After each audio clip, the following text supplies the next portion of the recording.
Assalamu alaikum masu saurare, za ku saurari jawabi daga bakin Dr. Sheikh Ibrahim Tahir Zaria wanda ya gabatar akan wannan muƙabala da ta kasance da Sheikh Dr. Abdul Jabbar Kabara.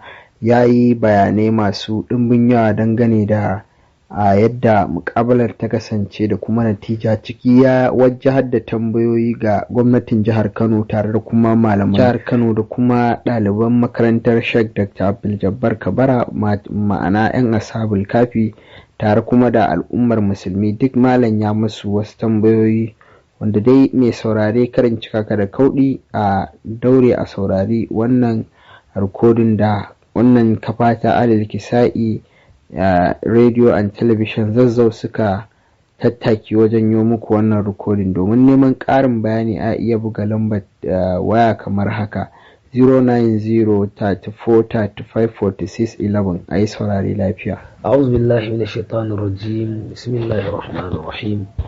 الحمد لله رب العالمين الرحمن الرحيم مالك يوم الدين إياك نعبد وإياك نستعين إلى الصراط المستقيم صراط الذين أنعمت عليهم غير المغضوب عليهم ولا الضالين. اللهم صل على سيدنا محمد وآله وصحبه المنتجبين وبعد. السلام عليكم ورحمة الله. kan mas'alolin da ya faru na zaman da malaman Kano suka yi da Sheikh Abdul Jabbari, wanda ya kawo cece kuce a cikin al'umma musulmi, ba na ƙasar nan ba, na duniya gabaki daya. Ina da mulahazozin da na so in yi tintini tun farko to sai zaman to rashin zama bai bani daman yin mulahazozin ba. Mulahazar da nake so mu fara yi al'umma musulma ta kalla shi ne duniya yanzu ta kasu gida biyu: duniyar musulunci a gefe guda da duniyar da ta sabawa musulunci wanda ba musulmai ba a gefe guda. Wayannan duniyoyin guda biyu kowane competition ne tsakaninsu na yawaitar jama'a da kuma kira, kuma kowane daidai ne. Abin da nake fi daidai ne kai ka je kai kira akan abin da kake ganin shine daidai, mu ma musulmi mai kira akan abin da muke ganin shine daidai. To amma wani abu da ya hada kafirai gabaki daya, Allah subhanahu wataala ya gaya mana mushrikai maza da mushrikai mata ba'duhum awliya ba'd, shashin su majibanta sha'anin shashi ne. Ka fassara auliya inda duk inda ka so. Malamai suka ce auliya masoya, malamai suka ce auliya majibanta al'amari, malamai suka ce auliya masoya, wanda suka ce malamai auliya majibanta. To in ka ce da mushrikai maza da mushrikai mata na duk duniya, sashen su masoya sashe ne, soyayya suke nama junansu. In ka ce a'a mushrikai maza da mushrikai mata sashen su majibinta al'amarin shashe ne, duka da ayyabo ne. In ka ce mataimaka ne, in wane ya sai gawa da cikin matsala rufa mai asiri zai ya kare shi. Aka ce wancan ya ga wancan rufa mai asiri zai ya kare shi. In wane na cikin talauci, wane kokari zai ya bashi wani abu. Wannan cikin matsalar iyali, wane da shi zai ga kafiran Amerika da kafiran Najeriya da daya, da kafiran Isra'ila Yahudanci suke yi, Amerika Kiristanci suke yi, amma Amerika ta tare ma Isra'ila gaba da baya. Faransa a siyasa suna yin wani abu daban, amma sun tare ma junansu, ba ka jin rigima junansu. Awwalan. Na biyu, in ka ce a'a majibinta al'amarin shashi, idan za a cuce ka to sai wannan ya tashi ya kare ka, zai ga cewa shi aka yi cuta. Sai Allah ce illa taf'aluhu, ku musulmi in ba ku wani nan ne aka taba ji Allah yake umartar musulmai su yi koyi da arna akan wani abu. Kaga wa akwai wannan mas'ala din, akwai mas'alan musulmai da ba musulmai ba, ana tafiya akan wannan. Sannan mu addinin musulunci Allah ya jarabce mu da waɗansu irin mutane a addinin musulunci, shine masoya annabi, masu da'awan san annabi. To masu da'awan san annabi da kuma masu wa'inda ake ganin suna yin da'awan kaman da'awarsu ba san annabi ba, ba mun ce ba su san annabi bane a mikidarin su kenan, sai ya zama to ko mu ce su wa'annan suna cewa wa'ancan sun yi zarce iyakar san annabi, su kuma wa'annan suna cewa wa'annan sun ki annabi. Wannan akwai wannan da'awa, akwai wannan shata layin al'umma musulma, akwai wannan shata layin wa'anda suke waɗansu suna ganin cewar waɗansu suna son annabi har san da suke wa annabi ɗin nan ya kai miƙidarin da a gurinsu ya wuce iyaka, an mai da annabin wani abu, kamar ce a ce an mai da annabi Allah, haka suke cewa su ce ba a tawassuli da annabi, su a gurinsu annabi mutum kaman kowa ne, kuma yi itikadin su kenan. So da akwai suke cewa a annabin nan in ka cire Allah to babu wani halitta kamar shi. To wannan rigimar kafirai sun samu damarta sai suka shiga, da suka shiga sai suka bikinan sai ya zama sun yi tafriɗi sun yi ifraɗi nan sun wa'anda suka san annabi sai makiya suka shiga cikinsu sai suka yi sa su suka zarce iyaka. Misali a ce annabi Allah ne, a ce wani shehi Allah ne ba ma annabin ba, kuma haka suka yi su ga wannan babin. Waɗansu kuma sai suka sanya waɗansu suka yi wa'annan da ake ganin suna cewa kaza su wasu aka sai kafiran su ƙara shiga cikin su. Wannan aikin kafirai ne, ba za mu ce aikin musulmi ne. Sai suka ce kai ya kai babin da ma a ce annabin mutum ne kamar kowa, bai iya wadatar da kanshi kame ba. Shi matsayin annabin nan kamar matsayin ambulan ne, aka sanya wasiƙa a ciki. Allah ya aiko shi da saƙon, tunda mun zara saƙon alƙur'ani kenan, tun me zamu da ambula. Ka gani sai aka samu, kaga wannan in za mu musu adalci cewa za mu yi, kafirai ne suka shiga suka dasa musu wannan. Wayancan ma kafirai ne suka shiga suka dasa musu wancan. Da'awar kafirci ya shiga irin da'awar da suke har sun kai da'awa, kuma daman wannan sananne ne. Sun taɓa yin taro a Ingila suka ce su zama malaman musulunci, su zo su yi wannan barna. Sai suka yi wannan, sai suka raba wannan dagar. To alhamdulillah hakan bai hana musulmai suna kallon, suna cewa Allah ɗaya, annabinsu ɗaya, alƙiblarsu ɗaya, sallarsu iri ɗaya, alƙur'aninsu ɗaya ba. Bai hana ba. Duk da wannan bai hana ba. Suna da maraji'ai da suke koma a kai. Sananne ne cewar da sai gaba sun muci wannan manufa ɗin ba. Sai zama to al'umma musulmai a wa'annan rabon da suke da shi, kowane suna da malamansu. Wa'annan suna da malamansu suna girmamawa, wanda suna da malamansu suna girmamawa. To ita duniya abin da ta kalla, idan aka ɗinke guri ɗaya, al'umma ta zama abu ɗaya, musulmai suka zama abu ɗaya, karantarwar musulunci aka tsarkake shi daga gurɓatar da Yahudawa suka ce mushi, suka sa mushi, to wallahi sai musulunci ya yi ƙarfi, sai ya mallaki duniya. Wannan kuma abin ko ana so ko ba a so, ko a yarda ko kar a yarda, wannan abu sai ya faru, tunda Allah ya alƙawari inna Allah mutimma nurihi walau karihal mushrikun. Allah sai ya cika da ko mushrikai sun ki, ko fasikai sun yi, ko mujir, ko waye yake, to Allah sai ya cika wannan hasken. Amma su suna jin da cewa akwai abin da su zo da wannan hasken. To bisa kan wannan shine asasin abinda duniya sai ta ɗauki wani mataki da suka gano haka, sai suka fara yin malamai nasu.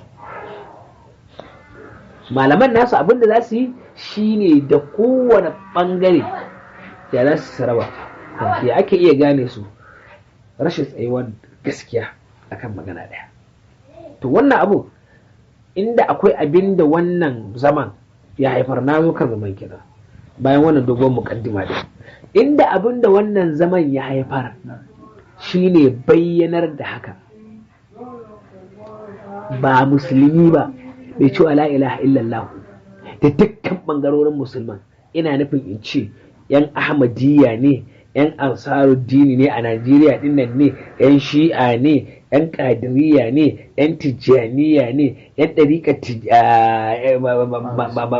masu ra'ayin faida ne da wa'inda ba sa da ra'ayin faida ɗin, da dukkan kowane, da 'yan izala da 'yan salafiya da sauransu, dukka babu wanda ƙwara ɗaya daga cikin wa'innan da yake da in zai fito magana ƙwara ɗaya a tambaye shi gaskiyar magana. Shin a littattafanmu akwai Isra'iliyat? Babu wanda zai ce maka babu. Kowa zai ce maka akwai Isra'iliyat. Babu wanda zai shakkan wannan. Ɗaya kenan. Da dukkan rabe-raben wa'annan gabaki ɗayansu in ka tambaye su, kamar yadda na sha tambaya, in ka tambaye su gaskiya a bayyane take, gaskiya a bayyane take, ƙarya a bayyane take, ƙarya a bayyane take, amma ana iya samun shubha la ya'lamuha kathirun minan nas, inji annabi. Innal halala bayyinun wa innal harama bayyinun wa bainahuma umurul mushtabiha la ya'lamuha kaseeran minan nas. Amma annabi sai bai shawara duk wanda ya nisanci shubha ya tsira da addini, wanda ya waka ya afka cikin shubha zai afka cikin haramun. Babu shubha a cikin littafin mu. A wanda kike ce wani in mutum yace babu wannan, misalin da nake barwa, a zo a duba a addinin musulunci annabi ya shekara 23 na karantar da addini. Gaskiya ne? Annabi ya shekara 23, shekara 13 a Makka, shekara 10 a Madina. Haka ne? Masha Allah. Annabi mafi karancin abin da za mu ci yake fitowa gaban jama'a ya nuna musu na addini kai tsaye sallah. Wanda kuma kullum sai yayi. Ban ce azumi ba. Da yasa nace ban ce azumi ba, saboda shi azumi sau da ake shi a shekara, haka ne? Ban ce hajji ba, hajji sau da ake yin shi a shekara, sannan ba a farlanta azumi da wuri ba, ba a farlanta sallah hajji da wuri ba, ban ce zakka ba sai mai arziki yake yi, ban ce alwala ba, ka iya cewa annabi na yin alwala a cikin gidansa, haka ne? Good and fine. Ban ce wankan janaba ba, ka iya cewa annabi na shi a asirce. Ban ce nafiloli ba, domin ita ce nafiloli ka iya cewa nafilan ma akwai wanda annabi ke a gida, haka ne? Sallah aƙalla annabi ya koya ma sahabban shi asuba raka'a 2, azhar raka'a 4, la'asar raka'a 4, magariba raka'a 3, isha'i raka'a 4, kullun sai ya fito yayi raka'a 17 a gaban jama'a cikin gaban sahabbansa. Kullum sai ya fito ya raka 17 a gaban sahabbansa. Amma a ce wannan annabin shi Allah ya jarabta da wannan, amma a ce yanzu wannan zamanin da nake magana, ban ce maka na baya ba, kai ko daga baya, a ce an rasa musulmai waɗanda suke bin karantarwar annabi da malamansu, malaman shi'a, malaman sunna, malaman izala, malaman ɗariƙa, malaman salafiya, baƙadir ya ce ita, batijjani ya ce ita, malaman 'yan alaƙatu, malaman 'yan ahmadiyya, duka kaɗa su kaka mu'tazilawansu da ash'ariya da kawa, duka malamansu an rasa haɗuwa a tabbatar da karantarwar raka'a ɗayan annabi Muhammad, kace babu abin da ya faru. Raka'a ɗayan rak ta annabi Muhammad al'umma musulmi ba ta iya ba. Wannan ya ce maka annabi yana cewa bismillahir rahmanir rahim, wannan ya ce maka annabi ya cewa bismillahir rahmanir rahim, wannan ya ce maka annabi yana cikin istirahi, wannan ya ce maka annabi baya cikin istirahi, wannan ya ce maka annabi yana qabalu, wannan ya ce maka annabi baya qabalu. Wanne ne sahihi? Raka ɗaya raka ɗaya sai ka ce babu abin da ya fara addinin musulunci nan? Dole akwai abin da ya fara addinin musulunci nan. Dole ne. To babban matsalar shine kuma dukkanin malaman nan sun san gaskiya in malaman ne sannan in ka zo ka tambaye ɗan izala ka ce me ɗan izala kai makiyin annabi ne me zai ce maka ƙarya ne ƙarya ake nemi in ka bashi alƙwari ma zai ce wallahi shi masoyin annabi ne in ka nemi ɗan salafiya ka ce kai makiyin annabi ne zai ce maka mene shi masoyin annabi ne in ka nemi ɗan ƙalaƙato ka ce kai makiyin annabi ne me zai ce maka shi masoyin annabi ne in ka nemi dan tijjaniya kace kai makiyin annabi ne me zai ce maka shi masoyin kai in ka samu dan hakika kace me kai makiyin annabi ne me zai ce maka shi masoyin annabi Muhammad ne sallallahu alaihi wasallam. To tambaya dukkan malaman da suka zauna da Abdul Jabbar da wanda ba Abdul Jabbar ba su wa'annan malaman za su daga hannu su rantse da Allah sai Abdul Jabbar makiyin annabi Muhammad ne. Ina son duk musulmin Najeriya da wanda ya halarci gurin da wanda ya ji tattaunawa ya fito ya daga Qur'ani ya ce Abdul Jabbar makiyin annabi Muhammad ne ya rantse da Qur'ani. In ko ya haka to malamai sun yi wadare shi sun ga mai ƙarya ne. Tambaya ta farko kenan ina tambaye su shin suna ganin abin da Abdul Jabbar yake yi kiyayyar annabi ne bil itiqadin Abdul Jabbar kuma yana kin annabi ne. Da iyayenmu da malamanmu da ɗaliban da manyan da ƙananan da 'yan kafin da wa'inda ba 'yan kafin ba da duka ina tambaye su wannan Abdul Jabbar makiyin annabi Muhammad ne. Ɗaya kenan. Na biyu shin gwamnatin Kano ta kalli wannan in za ta yi hukunci shin lafazin da malam Abdul Jabbar ya faɗa ko kuma da aka zauna da Abdul Jabbar an gane Abdul Jabbar makiyin annabi ne har da ko'ina har khalifa Sheikh Qaribullah ya amsa wannan. Ɗaya kenan. Na biyu shin Abdul Jabbar abin da yake faɗa daga lafazin shi umirna an na'amala bizawahir wallahu yatawalla sarair haka hadisi yazo umirna an na'amala bizawahir wallahu yatawalla sarair. Shin Abdul Jabbar yana tabbatar da abin da yake karantawa ne ko yana korewa? Mana sun tambaya ta biyu. Gwamnatin jihar Kano ta kalli wannan tambayar shin Abdul Jabbar makiyin annabi ne kamun ta ce za ta yi wani hukunci sannan kuma al'umma su ba kansu wannan amsar. Shin abinda Abdul Jabbar yake faɗa yana tabbatar da lafazin da yake ko yana korewa ne? Biyu kenan. Na uku hadisan da Abdul Jabbar yake kawowa yake cewa ga su akwai su ko babu? Samu su wani tambayoyin guda uku.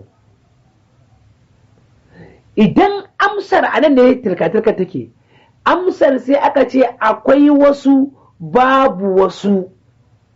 Misali, shine yanzu idan ba sai an za a ƙara wani turke ba, yanzu idan Abdul Jabbar ko almajiransa suka fito da hadisin suka yada magana kaza ga hadisin a littafin, magana kaza ga hadisin a littafin, magana kaza ga hadisin suka watsa ma duniya kaf ɗaya bayan ɗaya wannan hadisin ya bar'anta cewar hadisan da yake faɗa akwai su. Idan amsa shi ne hadisan da yake faɗi akwai su to wani abubuwan guda uku a kalle su. Shin Abdul Jabbar makiyin annabi ne? Shin abinda Abdul Jabbar yake faɗa dinnan yawa tabbatarwa yake ko korewa yake? Shin hadisan da yake faɗi akwai su? Wayan abubuwan guda uku muna buƙatar amsar su. Idan an ce akwai su ko akwai waɗansu to nan ma akwai mas'ala. Mas'alan shine akwai ihtimalin abu guda biyu. Ihtimalin awwal yiwuwan abu guda biyu ko kuma salasata ihtimalat. Ihtimali uku ne. Ihtimalin awwal cewar karakakaf Sheikh Abdul Jabbar bai fahimci hadisan ba. Ihtimalin awwal kenan. Ihtimalin sani ƙara kaka Sheikh Abdul Jabbar ya fahimci hadisan nan sarai, ku ne ba ku fahimce su ba. Ihtimalin salis shi ne a'a Sheikh Abdul Jabbar ya fahimci hadisan nan, mun fahimci hadisan nan, amma uslubin da gyara. Wannan shine ko za su tabbatar mana, amma bayan amsa wajen tambayoyin, idan kuka ce kara kakab Sheikh Abdul Jabbari bai fahimci hadisan nan bane, haka kuke so ku ce ga yanda fahimtar shi take, shikenan. Tambaya, dan izala bari tambaye su, sun yadda yan dariƙa sun fahimci hadisan annabi? A shara san ba mu fahimta. Yan izala sun yarda yan ɗarika sun fahimci ba ma da alkur'ani. Yan izala sun ce Allah yana kan al'arshi a zaune, kuma yana sakowa ya hau, kuma yana yin fishi, kuma yana yarda, yana sa kafar shi, yana da kafa, yana sa kafar shi a wuta. Fahimtar da suka yi mishi kenan, yan ɗari da haka suka fahimce shi. Me yasa Abdul Jabbar daban?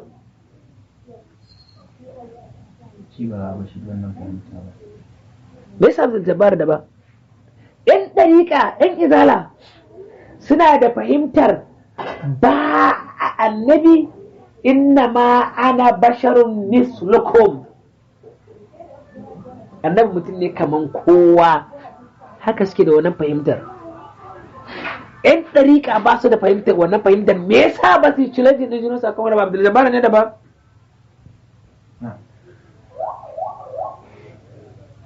Abdul Jabbar ne daban. In kun ce bai fahimta ba ne, za ku hukunta shi da fahimtar shi, ku hukunta kanku da kanku tsakaninku da fahimtar juna. Fara daidaita kansu. Ku fahimta kanku, ashe kenan, ashe ya juz ya zo da fahimta ta, ya juz kada wani ya zo da fahimtar shi, ya zo da fahimtar shi kenan, saboda alfaham ne. Wannan fahimtar kuma yanzu na yi dogon magana da yake ba mahallin karatu bane, bala tirayin musu magana, ai dai magana kan mafhumi da misdaq. Akwai mafahim mafhum wanda wannan misdaqin wannan mafhumi din sunan shi misdaqul wahami.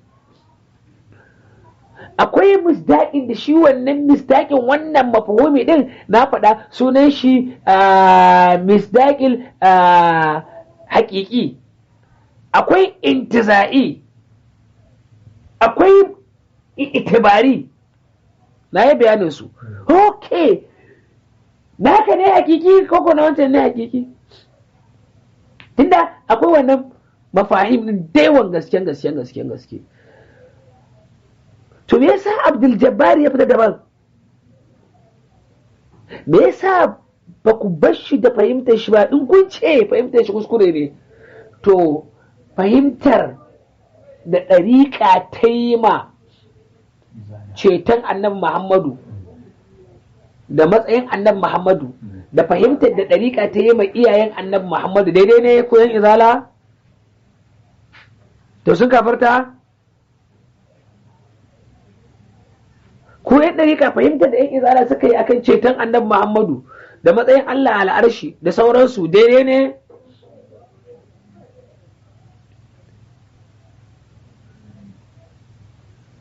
To me yasa ku akan wannan in kuka ce a'a ya fahimta sarai, kun yadda da fahimtar da yayi kenan, to tunda kun yadda fahimtar shi fahimta ce, ku bar shi mana.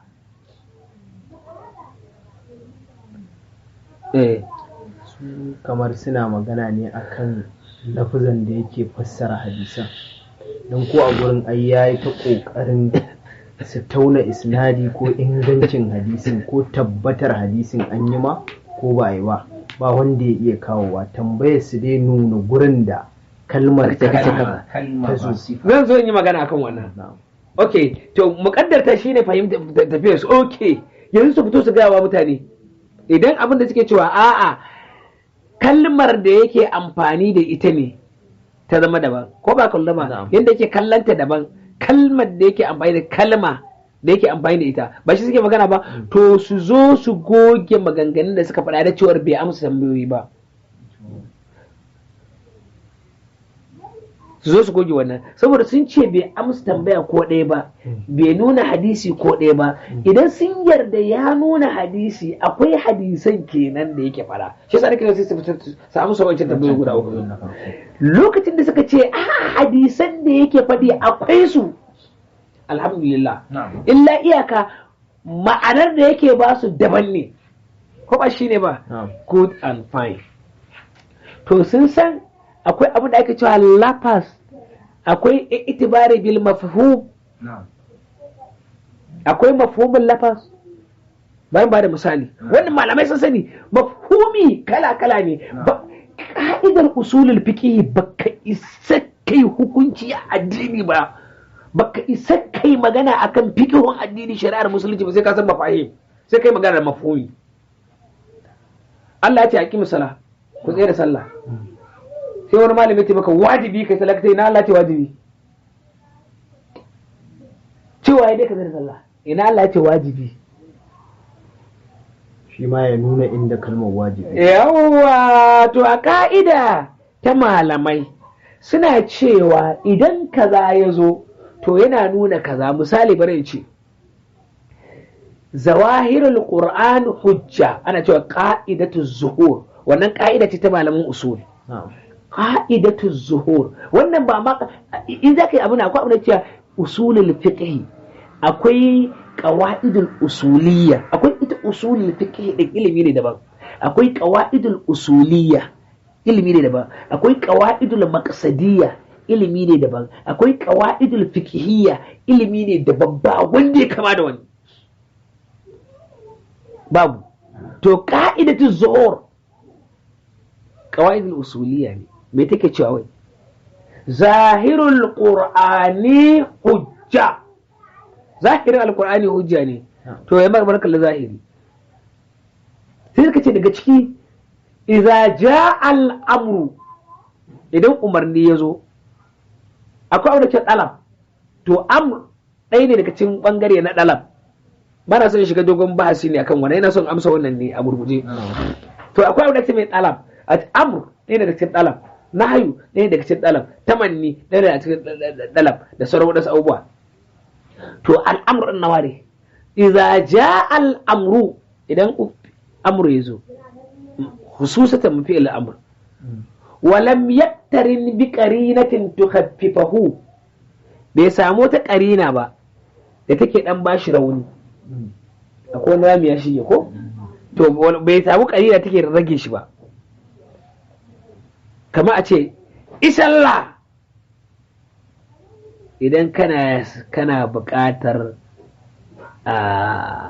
isalla kaza, idan kana buƙatar arziki, kaga wannan isallan umarni ne, amma jingina shi da kana buƙatar wani abu ya ce ka zama kai dole kenan. Ga umarni ya zo amma kaza, to kaga wanda ya khaffafa shi saboda shartiya ta khaffafa shi. idza jaa al-amru wa lam yaqtarin bi qarinatin tukhaffifahu wa lam yasbiqahu nahyun yadullu ala al-wujub. Shikenan magana da gari. Idan Allah ya ce da fi'li amr, babu wani abu da ya zo da nake sauƙaƙa shi wannan umarnin, sannan kuma hari bai riga shi ba, to wannan umarnin yana nuna wajibi. Ka'ida ce wannan. Da haka lokacin da na ce wajibi ne kai sallah, babu wanda ya isa ya ce min ina wajibi, saboda shi ne abin da yake nunawa. Ɗaya daga cikin misali, na tun ba da misalin da ya fi wannan fita. Misali, a wakati idan bai samu karina, wannan mai samu ƙaho na hayu. Misali, Allah subhanahu wa ta'ala ai cewa ya akan aikin haji, la taqtulu sayda wa antum hurumun, kada ku yi farauta a lokacin kuke cin harami. To sai aya ta zo, sai Allah wa idza halaltu, kuka tuba aikin kuka zama halali, kuka cire harami ake haji ko zama halali kenan wai za haram idan kuka halaltu muka Allah ta mene ku je ku yi farauta fasadu ba umarni ba ne to duk mutumin da ya gama aikin haji bai farauta ba fa wajibi ne sai yayi ko kuma bi duk da umarni ne umarnin kuma to amma tun da can Allah ya ce kada ku yi ne hani ya riga wannan umarnin to wannan umarnin ya warware wancan halin ne ya halatta ka je kai ya ayyuhal ladzina amanu idza nudiya lis-salati min yawmil jum'ati fas'au ila zikrillah mene husulul bayt ba cin kunne ba ko barki dake an hana kasuwanci a nan gurin ya zama mene haramun to ina kalmar haram so sai kuma wani guri Allah ya ta fa idza qudiyatis salatu fantashiru fil ardi mene wabtagu bi fadla sai ga masallar juma'a baka je kasuwa ka nemo wanda ke ka saba umarnin Allah ke amma tunda wancan hanin ya zo wannan umarni ne sai ya warware shi an lura wa'annan sai dai in su ba malamai bane in ko ba malamai bane gwamnatin jihar Kano ta yi kuskuren kawo wanda ba malamai su zauna da malami gaskiyar guda ɗaya ce ta yi wannan kuskuren na san baba impossible malami ne ni na san shi malami ne kuma ya kamata a matsayin shi na kwamishinan addinin musulunci ya ba gwamnatin Kano shawara cewa malamai za a nema an fahimce ni malamai za a nema wanda suka san da suka hada da dukkan sharaɗin malamai su tattauna wannan abu na ilimi ne an ji daya har yau ina maganar lafazi da mafhumin lafazi banda wannan akwai kai ba ma kawai mafhumin lafazi ba akwai ma mafhumin da ake cewa mafhumul mukhalaf mafhumul mukhalaf duk sun san shi misali Allah subhanahu wa ta'ala yake cewa ayyuhal ladina amanu in ja'akum fasiqun binaba'in mene fatabayyanu itlabul bayan kenan ya ku wanda kuka yi imani da Allah idan in fasiki ya zo muku da labari ku nemi bayani neman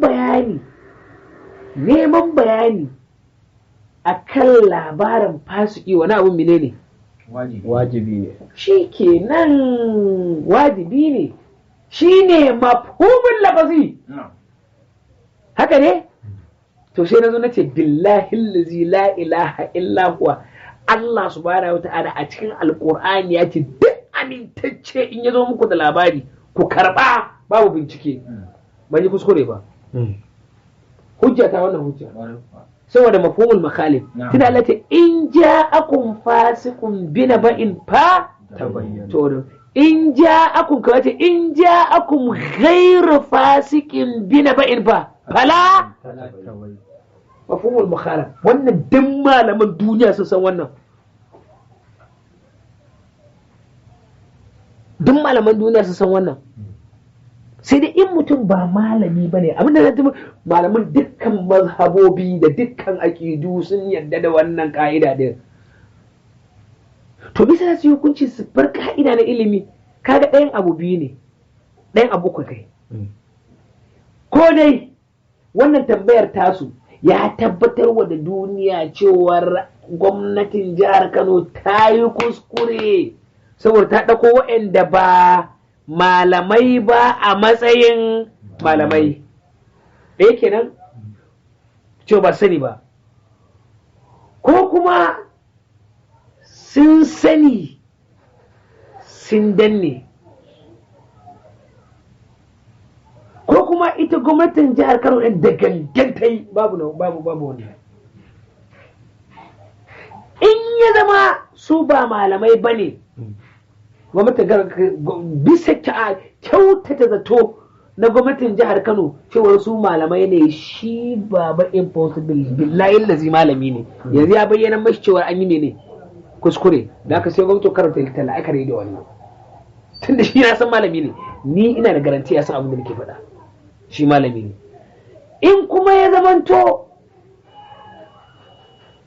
su ɗin malaman ne sun danne yaushe ne ake kafa hujja da mai son zuciya a wani addini ba na musulunci ba. gaskiya ne. In kuma ya zama da gangan ne, ya zo hukuncin da za su yi a gaba shi ne zai gaya mana da gangan suka yi wani abubuwan, saboda babu wanda bai san akwai allafas akwai mafhumin lafas ba. Saboda yanzu muka magana akwai abin da mai dilala. Dalala guda biyu ce, lafziya da gaira lafziya. To akwai lafazi, dalala lafzi, akwai mafhumuha, kuma sai ka ci gida uku. Dalala lafziya da gaira lafziya din, akwai lafziya adiya, akwai lafziya wada'iyya, akwai lafziya aqaliyya. Yanzu misali ina kwanci a nan gurin, misali ina zauna cikin nan ko kuna waje, sai muka ji ina ta wayo Allah ya ana ta sanni na ana wayo ana sanni na wayo ana sanni ina kada waje. Me za ka ce? Ba ni da lafiya. Ni na ce baka ba da lafiya? Yanzu ku ce ba da lafiya, ƙarya kake, lafiyar shi nan. Haba haba haba haba haba da Allah, wannan wancan lafazi ne, wannan dilala ne lafaziya din kuma adiya, ko ba haka ba? Yes, akwai dilala ganin lafaziya ita ba, ita ba zaka gida uku.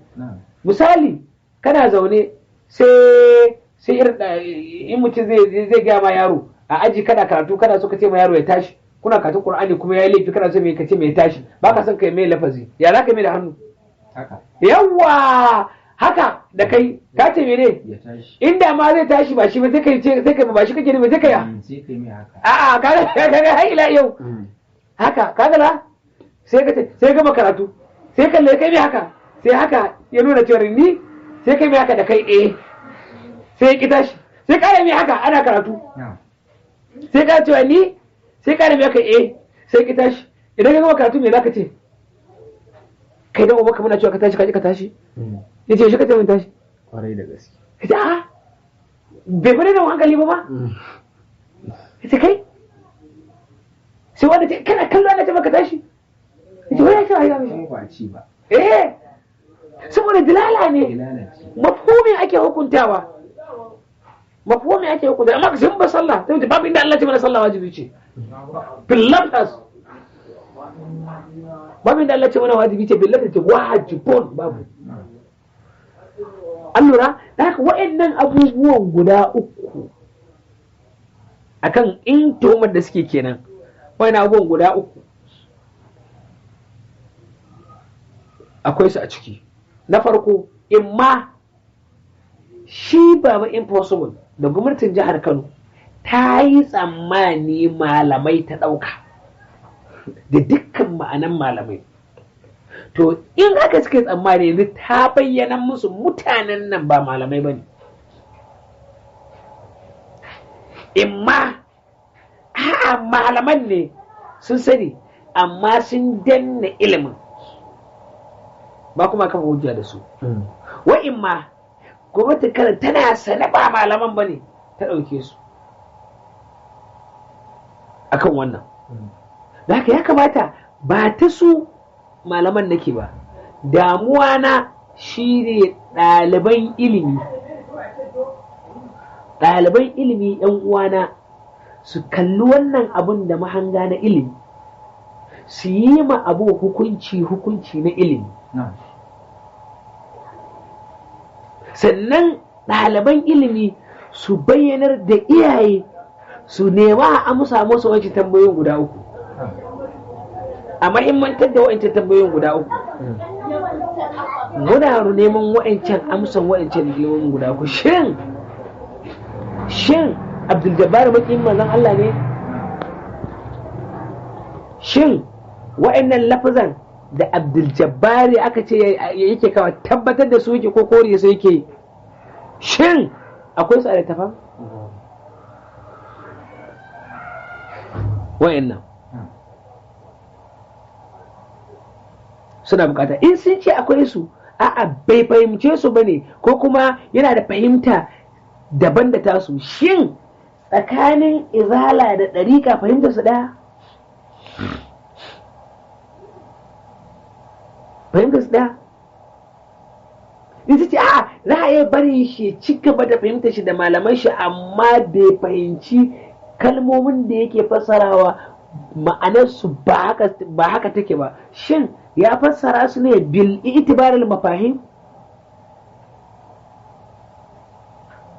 Shi shi mai hukunci cewa ya fassara su bil itibaril mafahim, amma ba zo ana faɗin cewa idan aka gwamnatin Kano ta bar wannan ba ta lakaran da wannan ba, to wata rana wani malamin za a ce shi ma haka. Wata rana ina mai tabbatar ma da Khalifa Sheikh Qarib Allah, wata rana sai an gaya mai haka. Allah ya sa a gaya mu. Ina mai tabbatar ma da sauran malaman Kano, wata rana sai an gaya musu haka. Da haka ita gwamnatin Kano wannan karin shine za mu kalli cewa da gasken malaman da ta sa a gabanta malaman ne, kuma a hukunci da su a matsayinsu na malaman. Sannan su ɗaliban ilimi kada su bari a fizge su daga ɗalibta na ilimi a mai da su wani irin abu daban. Wallahi ca nake abin da za su iya yi kawai shine su tabbatar da duniya cewa hadisan nan fa akwai su, da Abdul Jabbar yake faɗi akwai su, mu ma mun san akwai su, kuma mun san da akwai su da gaske ne akwai hadisan nan, amma a yi ma abin gyara, canza usulubi. to shi ma wannan ana bukata a tattauna da shi a ji wa'annan usulubi. In suka ce usulubi kuma in suka dawo kan maganar usulubi, to mu ma muna da magana akan su, karatun zai tsawo. Yanzu nan na karanta musu akwai manhaji kaza,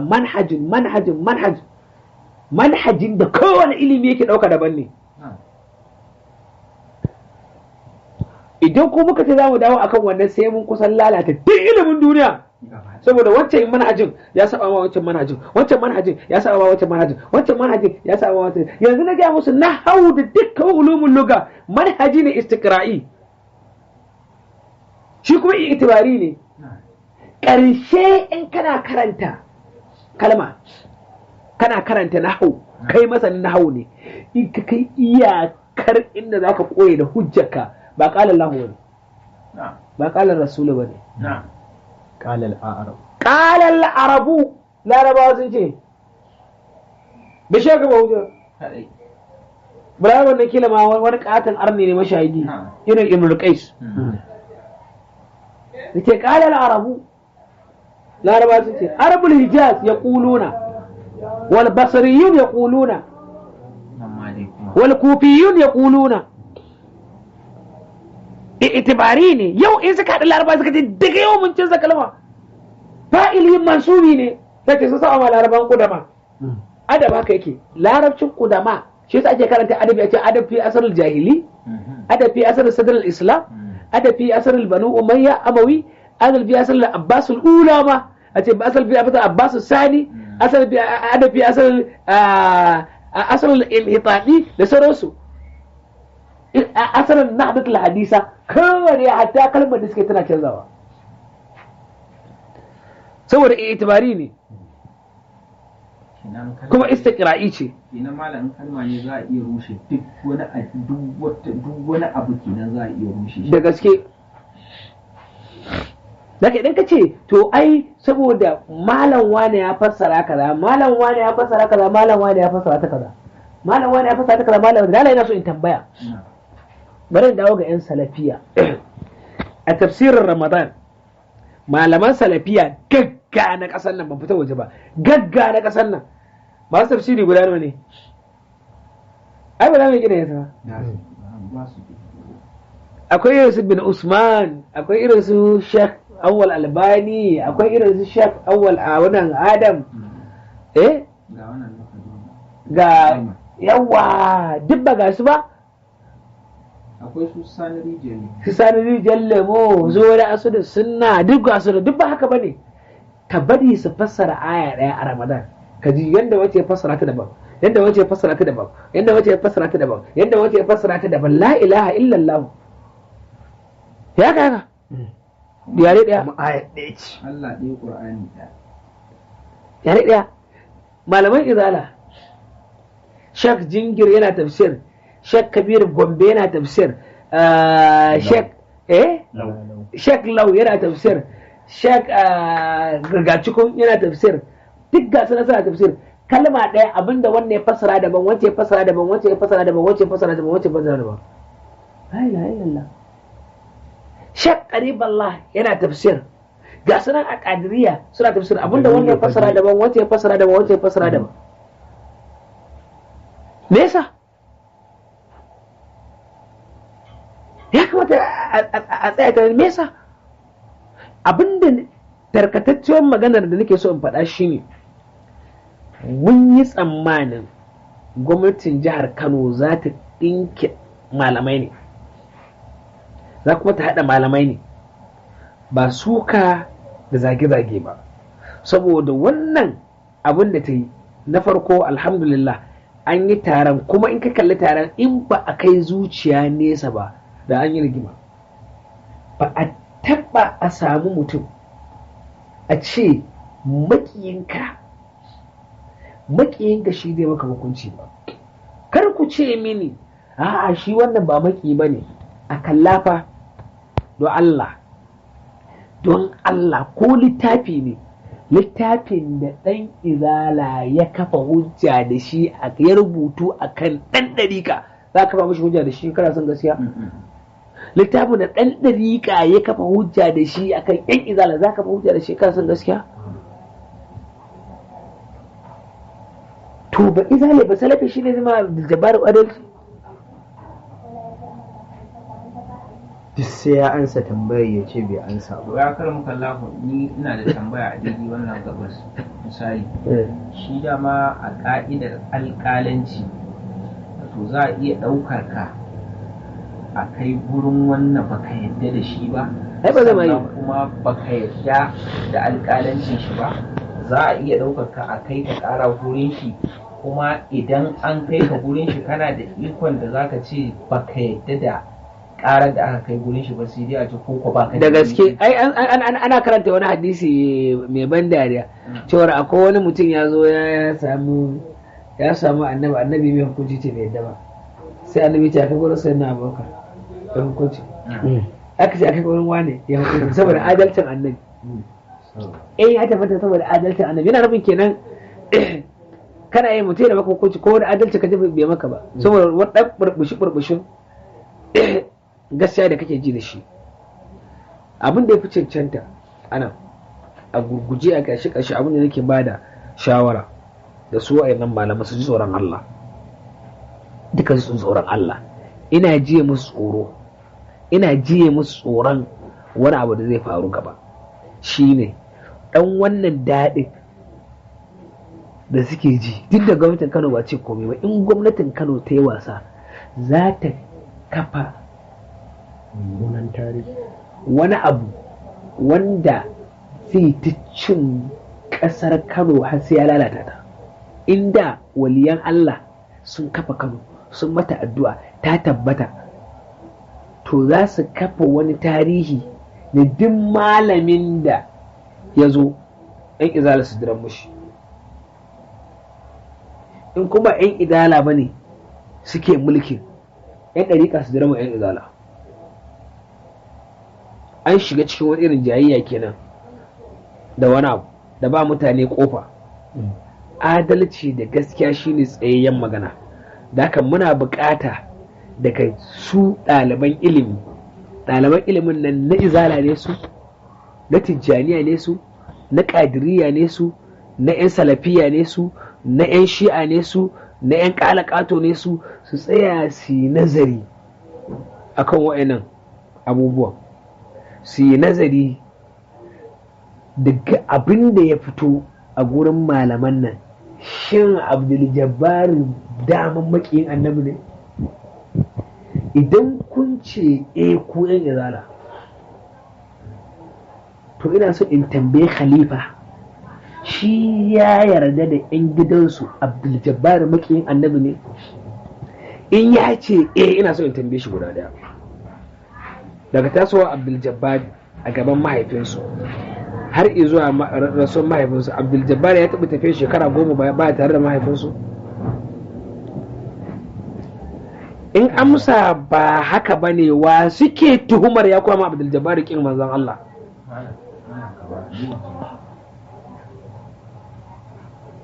Su gaya mana wannan. Idan Abdul Jabbar ba makiyin manzon Allah ba ne, wannan karatun da Abdul Jabbar yake tabbatarwa yake ko korewa yake? Idan suka ce tabbatarwa yake, ya ƙara bayyana ƙarara malaman nan na Kano babu na Allah ƙwara ɗaya. Suna ana hukunta mutum ne da zawahir da zahirin abu ne faɗa. Sannan icin hadisan nan akwai su, in ya tabbata hadisan nan akwai su yadda Abdul Jabbar yake faɗi, ku fassara su, ku yi musu hukunci. Mana in kun ce ai sai an nuna muku kalma da kalma, anya kun yi karatun. In kalma ne, anya ashe mafi karancin ilimin da mutane suke ganewa tsakanin kalma da mafhumul kalma, mafhumul lafazi da mafhumul ma'nawi, tsakanin al-lafz wa mafhumiha bidalalatiha, ad-dalala wa mafhumid dilala. ƙarya ne wannan, ba ku san shi ba? ƙarya ne ba ku san shi ba? Idan ku san shi ta ku yi hukunci. Shi Sheikh Abdul Jabbar da almajiransa akwai wani abu guda ɗaya, shine su sani bisa iyakan nazari na da conclusion dina, shine gwamnatin ƙasar Najeriya dai waɗansu abubuwa sun sa ta zama wani iri. In ma talaucin da muke ciki a Najeriya ya sa gwamnatin Najeriya tana haɗa kai da waɗansu mutane don ta samu kuɗi ta warware talaucin da take tare da shi. Wa'in ma siyasar duniya tana cikin wani ɓangare na siyasar shugabannin duniya wanda suke da wani ra'ayi na ruguza waɗansu mutane. Ba ƙarya ba ne, duniya tana jin tsoron mutum mai jama'a. Duniya tana jin tsoron mutum mai jama'a.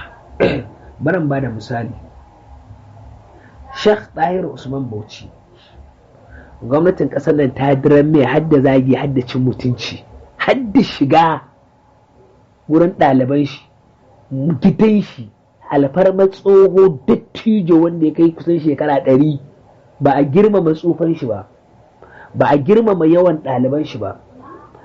An iya shiga cikin gidan shi tsakar dare, an yi harbe-harbe, an kwashe ɗaliban shi, a nuna mai an isa bayan da ya iya. Kun san dalili? To ga dalili, saboda taron da ya yi aka ga ya tara mutane a Sokoto, ba na Sokoto ba, tun wannan na Abuja, da sunan foundation ɗin shi. Sai aka ga wannan mutumin in ba a bijiro da wani abu da zai kaskanta shi ba, to da shi da zuri'a shi fa akwai magana gaba. Me yasa da ba ta bai ba sai bayan wanda aka ga wannan miƙidarin taron, lokacin da ake tani kai aje taron Shehu Ɗahir Usman Bauchi, a rabu da Shehu Ɗahir Usman Bauchi, aka nemi a shiga cikin Tijjaniyan a raba ta. Sai aka ga irin taron da Shehu ya yi, sai aka sa aka yi mashi irin wannan, a kaskantar da shi, a wulakanta shi a cikin jama'a. Musulmi ko ake ma wannan? To dole akwai ta siyasa ta duniya da ake kalla. Wannan ɗaya kenan. Ka ce to ai ban da shi fa, barin baku misali. Malam Zakzaki ba a diran mai duk abin da yake a da duk abin da yake a da ba a taɓa diran mai ba, sai da aka yi wani irin taro ne na tattaki a ga mutane sun taru. Anya a kyala wannan mutumin? Musulunci yake ba wannan kawai. Sai wani misalin, Sheikh Abdul Jabbar duk baya me yasa ba a mai wannan ba sai bayan da ya maulidin khatama aka ga irin jama'ar da ya tara wannan matashin ya tara wannan abu to dole a kawo mai wani abu na kaskanci almajiran su san wannan babu daɗi babu rage abinda ake so kenan almajiran su san wannan yau wallahi tallahi billahi allazi la ilaha illa huwa kaji da rantse idan madatai ko rijin lemu ya tara irin jama'a da Abdul Jabbar ya tara wallahi sai an mashi haka ya sani kuma tasowa yake in abin da yake gani abin daɗi ne tasowa yake zai gani haka ma masu da hotoro ne ma abin tausayi su ne suke tasowa ku bar ta kama mun riga mun tafi su ne suke tasowa kuma muna jiya musu tsoron wannan wani yanayi ne na siyasar duniya especially a wannan lokacin na siyasa akramukallahu na'am ina da wata tambaya sannan akan wannan dai duk da lokaci ya abun nan wato shi kamar annabi alaihi salatu wassalam wato mutuncinsa zai yiwu ko kuma ya yiwu an yi a baya cewa an halatta mu wani mutuncinsa wani ba a halatta mushi ba zai yiwu ba idan ba zai yiwu ba da kunnuwan mun sha jin waɗannan a kurkusan nan ba da daɗewa ba akwai wani bawan Allah da muka ji shi a cikin izala Dr. Ahmad Gumi akan kadiyar sayyidina Rasulullahi gurin maganar wafatinsa lokacin wafatinsa da ya ce a kawo masa abin rubutu wannan shahararren hadisin ne to da ya zo fassara wannan hadisi a ƙarshe duk duniya kowa ya ji in dai har ba a halatta mu wani mutuncin annabi ba kowa ya ji irin abin da ya faɗa wa annabi ba a taɓa samun ɗan adam a cikin musulunci da ya taɓa gaya wa annabi makamantan wannan ba lafazin shine cewa da an bar annabi da ya rubuta abin da ya rubuta da ya rushe musulunci ya rushe alkur'ani gaba ɗaya to amma ni sai na ga a duk waɗannan abubuwan da aka yi akar mukan lawo sai na ga ko harguwa mutum goma ba su taru sun yi harguwa a kai ba Sheikh Ahmad Dr. Ahmad Abubakar Gumi ya tara jama'a irin Abdul Jabbari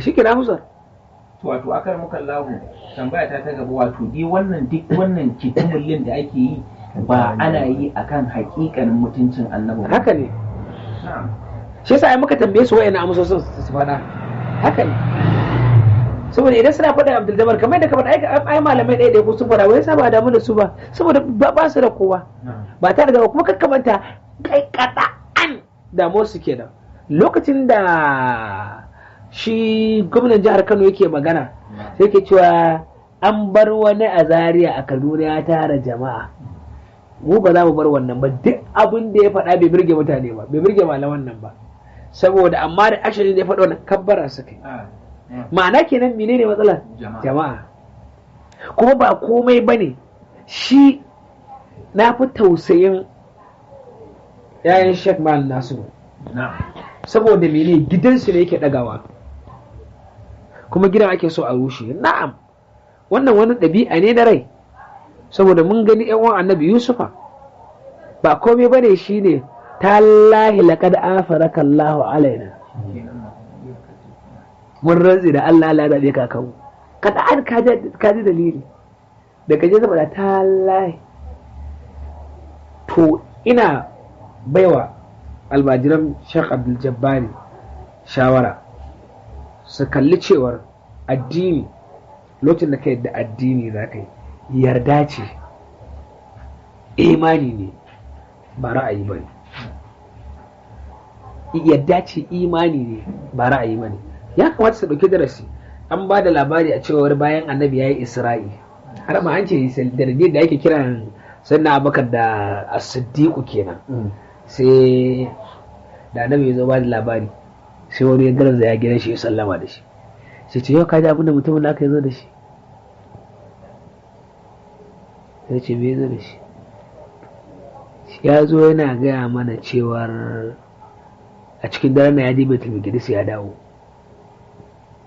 Ya sha bari fara gaba ya ce a ya gasha ta yi gaskiya ya faɗa, kai ka yadda da ya ce in ya ce min daga ma Baitul Maqdis ya je sama ya dawo zan yadda a dare ɗaya. To ai hakan ya ce ka gaban gaban ma na gaban kan ya faɗa kuma zan yadda. Sai ka magana ce mutumin da na yarda yana zaune da ce an kawo mai sako yanzu nan daga Allah kuma ya faɗa mana sakon kuma mun yarda.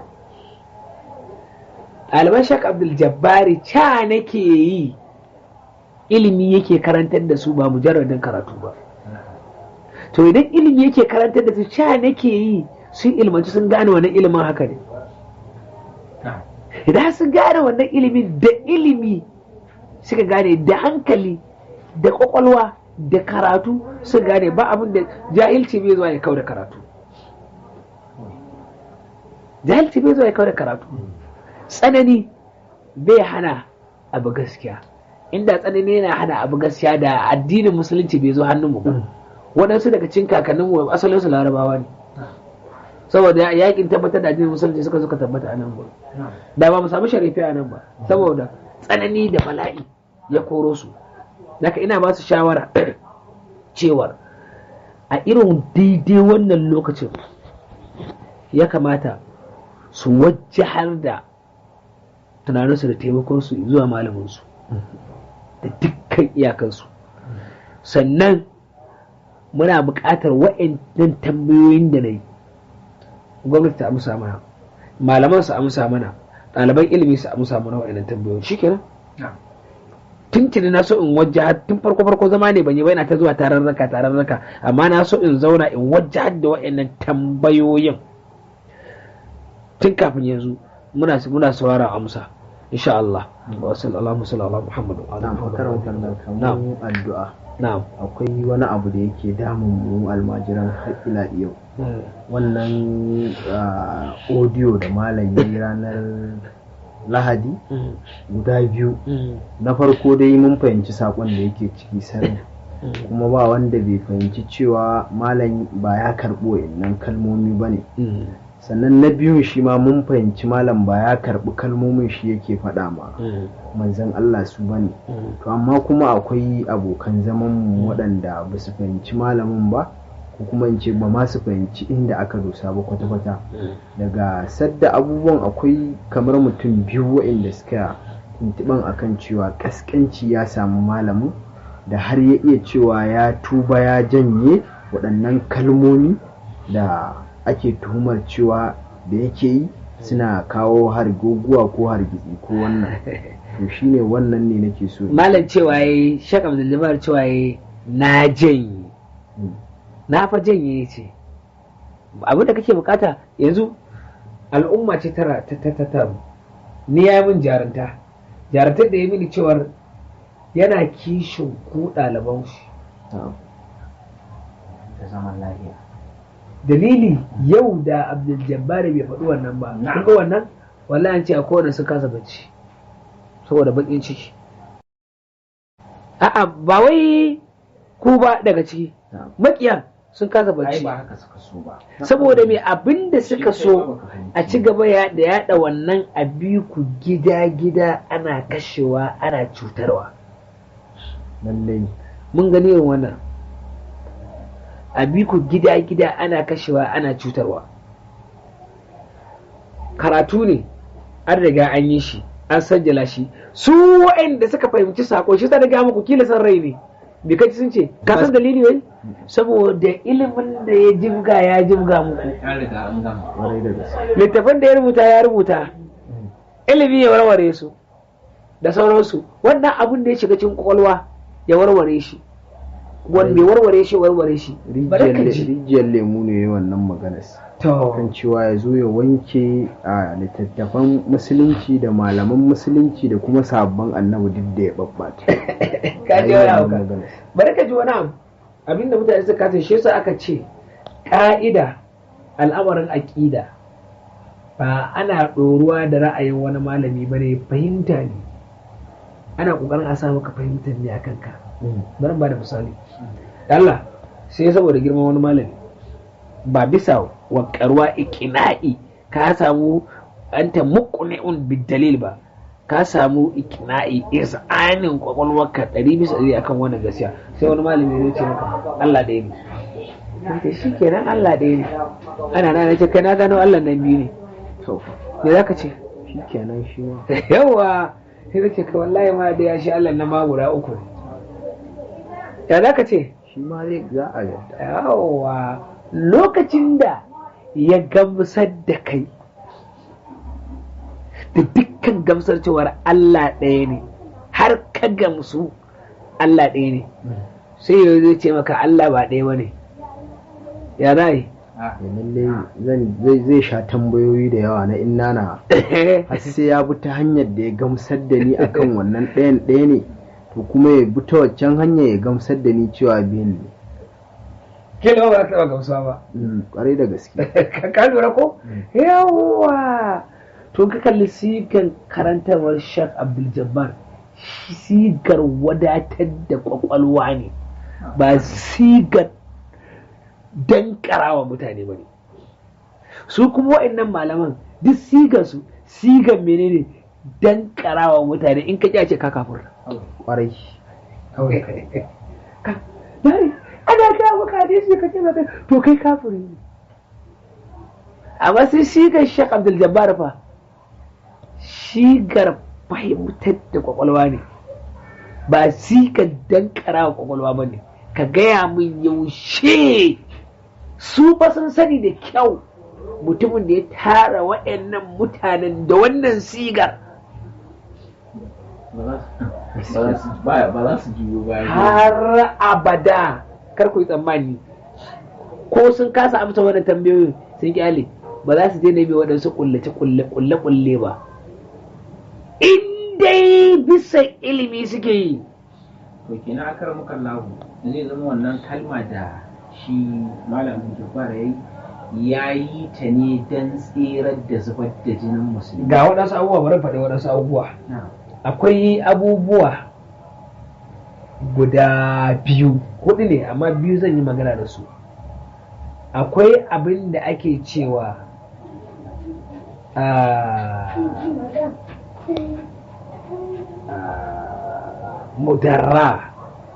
mudaratun nas, mudarra.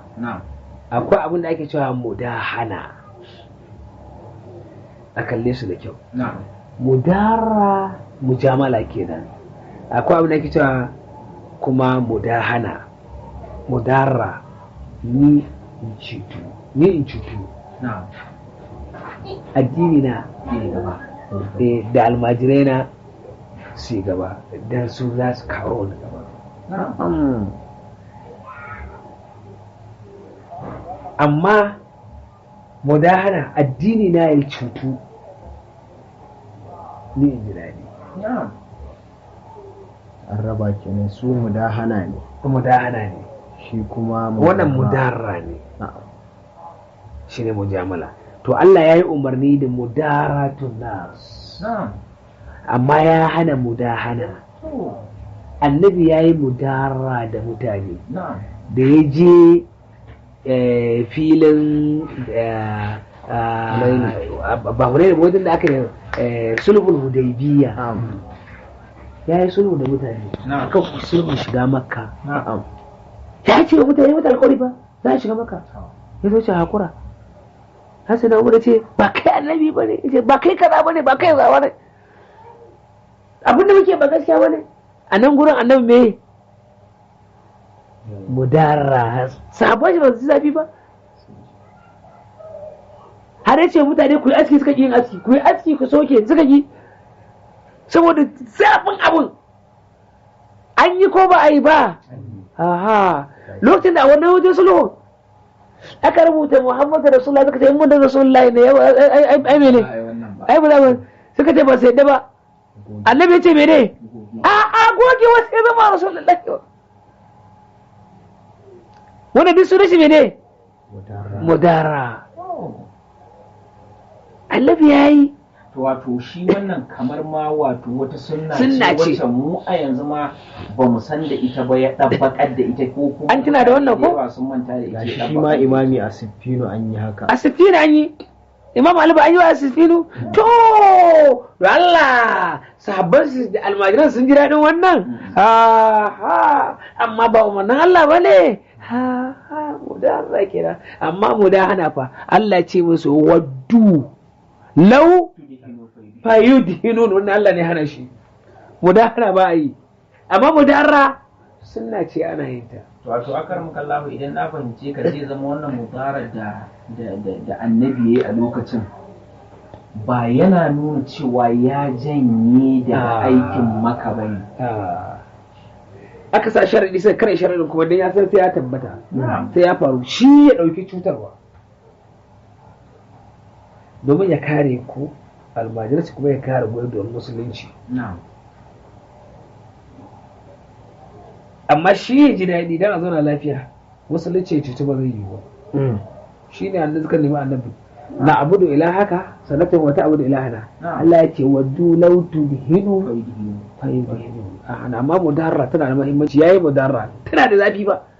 To akar makallahu kenan kwabo da kwabo abin da wannan malam Abdul Jabbar yayi shi aka bar da annabi kwabo shine a sulhun Hudaybiya kenan. Shine kuma shine a Imam Ali yayi siffino ba a yakin shine Imam Hassan yi shi ma shine Imam Hassan yayi.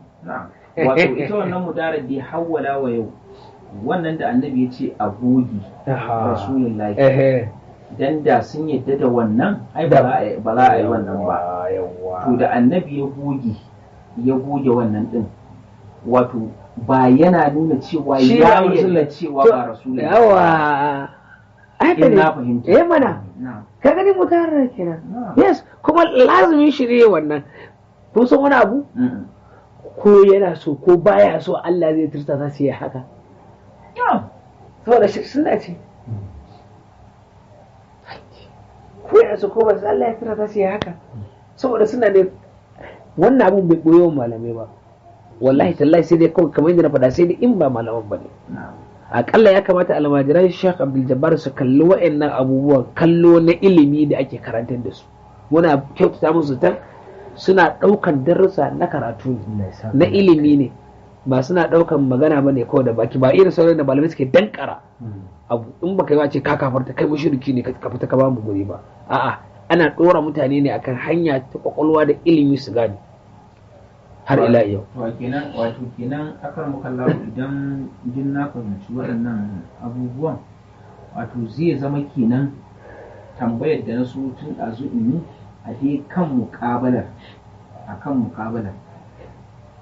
dama ita muƙabala a addinin musulunci yadda addinin musulunci ya tsara zai zama ita akwai wani lokaci da aka yi mata cewa ko da tambayar da kai mun ban gama gamsar da kai da ansa ba kai kuma ko da baka gama mun tambaya ba ya zama an yanke wannan ba tare da ƙarshe alƙali kuma tambaya ta biyu shine shi dama alƙali na debate irin wannan zai iya yanke hukunci ba tare da ya yi maka yankan hanzari cewa kowa yanzu ya riga ya gama kawo bayanansa shin akwai wani mai ƙarin bayani kamar yadda ake yi gurin da ake yin ya sunan abin nan ana gwanjo cewa kada ƙararrawa wato kamar kada ƙararrawa da naga ana yi wani zai zo ce na taya 10,000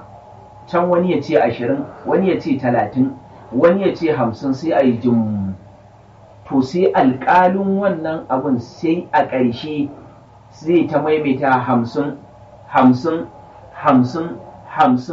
idan ba wanda ya ƙara to a wannan daidai lokacin ne zai kada ƙararrawa to an iya ba akar mukallawa an iya ba abin da yake ba janibin annabi wannan wani abu ne na duniya amma kamar janibin annabi ba za a iya ba shi wannan lokacin ba shin ya halatta ko bai halatta ba wanda ya zama zalunci ne ma kawai illa iyaka ma da ma tambayar da ka taɓa yi kai an taɓa irin wannan sai ce akwai wani abu da aka taɓa yi a luga ce ba a luga ba a shari'a ba luga harshen larabci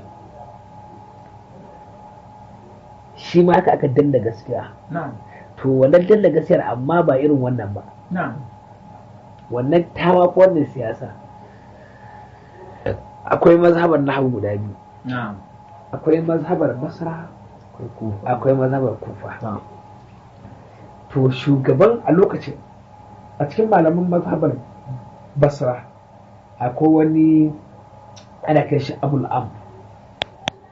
Shi Abul Am shi ne ya karantar da Khalil al-Farahidi. Khalil ibn Ahmad al-Farahidi. Shi kuma shi Khalil ibn Ahmad al-Farahidi shi ya karantar da Sibawai. To kuma shi Khalil shi ya kirkiri ilimin aro. Amma almajirin Abul Amr. Da ce a cikin manya-manyan malaman Basra akwai Abul Amr, akwai Khalil ibn Ahmad al-Farahidi, an fi da shi Ahmad al-Farahidi. Akwai Sibawai. To a lokacin Sibawai shi ne shugaban kudin yawa na mutanen Basra. Shi ne a lokacin da ke shugabancin nahawun mutanen Basra. Shi ne imamin nahawu a Basra. Kankat shi ya rubuta littafin da ake mai alkitab. Suna alkitab don Qur'anun nahawu. Haka ake mai shi kirari. Wata ruwaya ta ce yaron sai da shekara 32 wanda ka ce 40 kai amma da wace inganci 30 ya gagara duniya. Dan ne Samur ne, dan yankin kasar Farisawa din nan ne. To a Kufa akwai Imamul Kisa'i, shi ne jigo malamin shi kuma shi ya karantar da Farra'i. Shi wannan Kisa'i ma yana da kira'a ana kiranta Hamzata, ruwayar Kisa'i. Gawurtaccen masani ne. Banda wannan na son zan karka wata magana. Gawurtaccen masani ne. Kisa'i an ce yana da alaka, amini ne wajen waziri kasar Baghdad wance babban kwata. Sibawai sai ya zo, zakan dan zo irin wannan fadar sauransu. Sai aka nemi a haɗa su debate. Sai aka zo. Lokacin da Sibawai ya fara zuwa su Farra'i sun zo kafin Kisa'i ya fito. Ɗaliban shi suka taimaka Sibawai tambayoyi na izgata ce ba haka ba ne. Ku bari malamin ku. Da ya zo sai aka tauna wannan aka taunawa ta ilimi. Ba ta musu ba ta gaskiya ne. Gaskiya ne. Sai Kisa'i ya rasa. Akwai tuwa yana ce waƙi a ta zumbur. Sai ya kawo wata magana akan zumbur. Wani abu ne kamar zuma shi ma na cini. Ce na ɗauka zumbur cizon shi kamar na kuna kamar na maciji ne. Ita faɗi za huwa iya ya kamata a ce ko kuma faɗi za huwa iyaha. Ya tambaye Sibawai wani za ka sai faɗi za huwa hiya tana cikin lamirin rafa'i. Akwai lamirai na rafa'i, akwai lamirai na nasba. Huwa faɗi za huwa hiya, huwa lamirin mene ne? Hiya rafi lamirin mene ne? Rafa'i ne ita ma. Iyahu nasbi, iyaha faɗi za huwa hiya ya kamata ko faɗi za huwa iyaha. Kaga nan marfu'i ne ko mansubi ne? Sai Sibu ya ce faɗi za huwa hiya. Sai Kisa ya ce ya juzu al'amurai ka faɗi. Ana ya ce faɗi za huwa hiya, ana ya ce faɗi za huwa iyaha.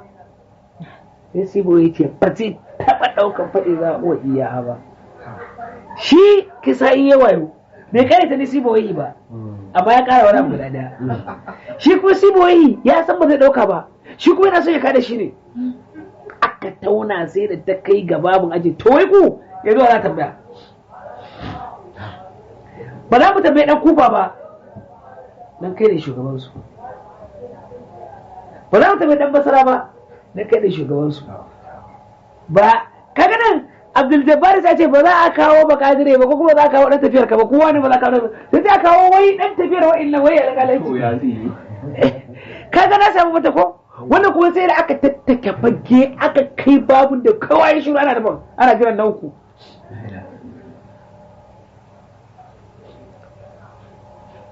sai na ga muku nahu istiqra'i ne kaga itibari ne da aka sai aka ce to hujja sai aka ce ba akwai laraban kawai ba qalat al-arabu taqulu sai aka ce aje a kirawo a gefen masallacin a wajen fada a kirawo dan su laraban kawai sai a kirawo su sun san kisa'i ku kalli wannan abin da kyau sun san kisa'i abokin waziri ne daga wanda yake neman fada an san inda abu ya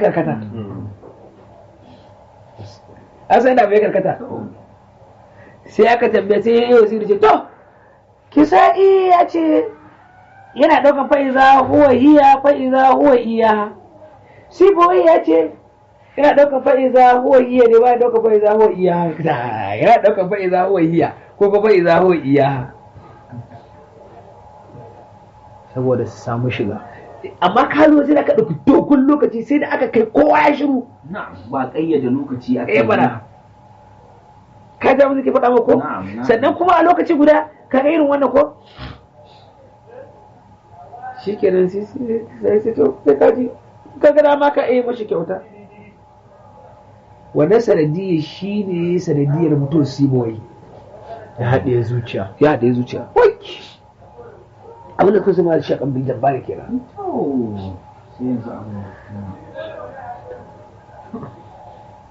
luka kawai ba ce aka yi bai san annabi ba shi aka zagi annabi ba kalli girman wannan abun ba yaro karami mai tasowa saboda ya kuma har ya mutu har kisa'i ya mutu har farra'i ya mutu duk littafin da ta karantar a nahu littafin siboyi suke karanta yace anan gurin mu samu sabani da shi ba shi littafin da ya kana shi ba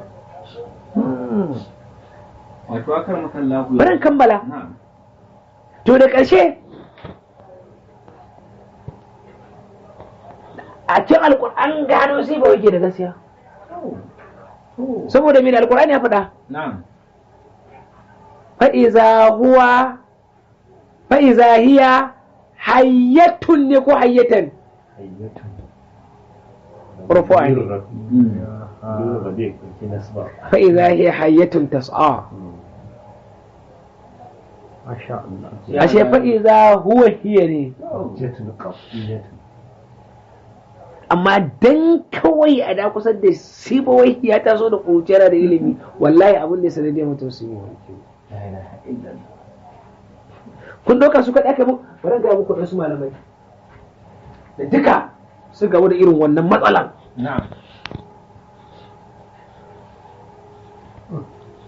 yan ɗariƙa ko suna so ko ba sa so sun san an kashe hallaji ne sun san an kashe shi ne لا شيء من حيبي لا إله إلا الله محمد سيد البشر shine ai aka ce ana kashe shi ma yana rera ta na so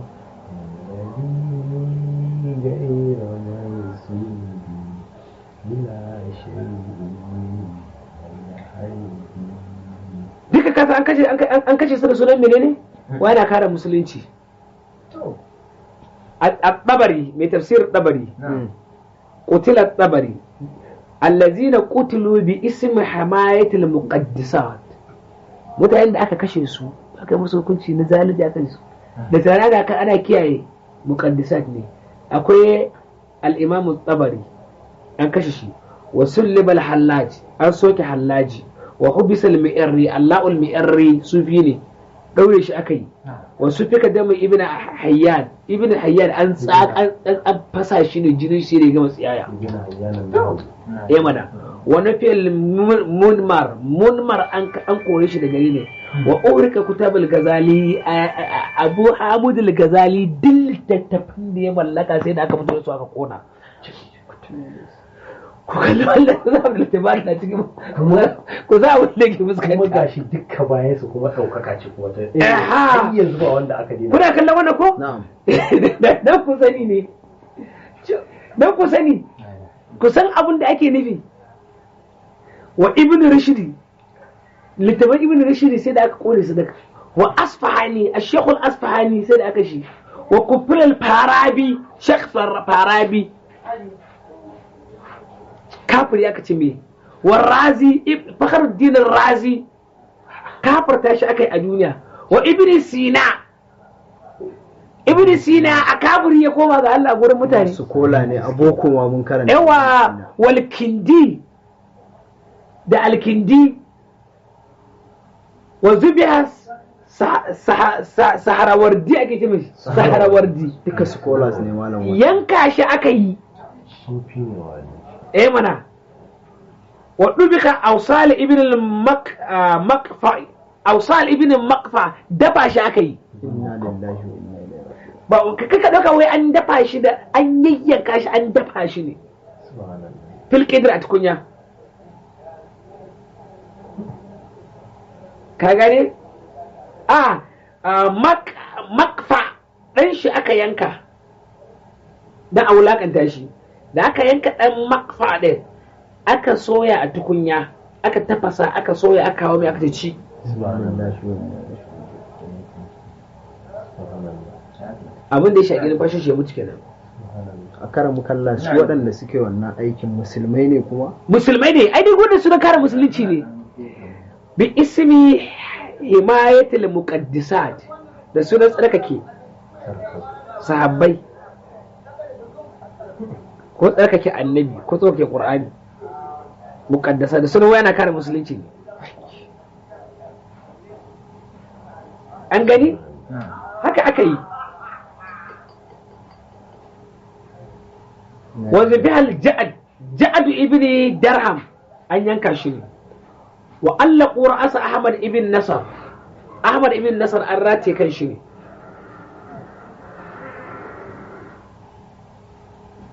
wani ana ce mai lisani din ibn khatib rataye shi aka yi har ya mutu wani ana kiran shi ibn farid an kafarta shi ne an kore shi aka raba shi da kasar da yake daga ciki da irin wa'annan in za mu buƙaci hoton idan mun gama wannan a tura muku ba in an kai ƙarshe kenan to yawa da su akar muka lau na gani ya yi wato ƙarshe shi ma kamar yadda suke tuhumar shi da cin mutuncin sahabbai to shi ma tambayar da nake so in yi kamar su ma sahabban akwai waɗanda aka ware ma mutuncinsu wasu ba a ware musu ba kan mukalla a'a ina idan mutum ai damun ana son a zarge ka a duniya a yanzu babu yadda za a yi a zo a ce Abdul Jabbar kafiri ne baya sallah ba zai yiwu ba gaskiya ne ka gane shi yasa muka ce ai samu sauran ce tambayoyin magani sun rasa yadda za su yi sai suka ce ya fara da sabo ya koma kan annabi su mutanen da suka manta abinda nake gaya musu ina ba especially ahlul dara'iku shawara su shiga taitayinsu kas su manta lokacin da Ja'far ya tashi ya nemi shafi duk wani mai bin ɗariƙar sufaye a ƙasar Najeriya ya yi iskatin dukkan wani malami da irin abin da Allah ya hore mai na baiwar ƙur'ani da zalaka babu wanda ya kare mu babu wanda ya kare mu ba mu kariya in ba Jabbari kuma a lokacin babu wanda ya kawo shi wani abu in sun yadda a kare ɗariƙu Sheikh Abdul Jabbar nan saboda kariya wa annabi babu inda bai taba ba yace kai idan haka ɗariƙu suke ana iya taba mutuncin annabi ana iya taba mutuncin Allah yace har Qadiriyya sai bata gaskiya ne to wani wannan amma dai su amsa wa'annan tambayoyin tukuna. In suka amsa wa'annan tambayoyin sai mu ba almajiran Sheikh Abdul Jabbari sisi wannan kariyar. Shin Abdul Jabbari makiyin annabi ne? Su amsa. Shin abinda Abdul Jabbari yake hakaitowa tabbatar da suke ko korewa? Su amsa. Shin abinda yake faɗa akwai shi ko babu? Idan sun ce maganar ma'ana ne akan wannan, shin da gaske ne akwai dilala, akwai mafhumin dilala, akwai dilala lafazi, akwai mafhumin ta? Idan sun ce babu wa'annan, to shi ba bai possible ya hukunci, ai malami ne, ko mu mun da shi malami ne, gashi na nanata na faɗa ba ɗaya ba biyu ba malami ne, kuma na faɗa gwamnatin jihar Kano ta tara malamai a tare da ita su yi adalci. In sun ce wa'annan abubuwan babu su, ya tabbata ɗayan abu uku ne, ko dai malaman nan jahilai ne, ko malamai ne sun ki Allah akan maganar lafazi, ko kuma gwamnatin Kano da ta gayyato su ta yi musu kekta wasu ta san ba malaman ba ne, ko kuma ta san malamai ne. To in ta san malamai ne, kila ta yi kuskure zaɓo wanda ba malamai ba a matsayin malamai, ko kuma sun ki Allah. Babu sauran wani abu. saka da alheri. Insha Allah, Allah saka da alkhairi. Allah ya taimaka. Allah ya taimaka.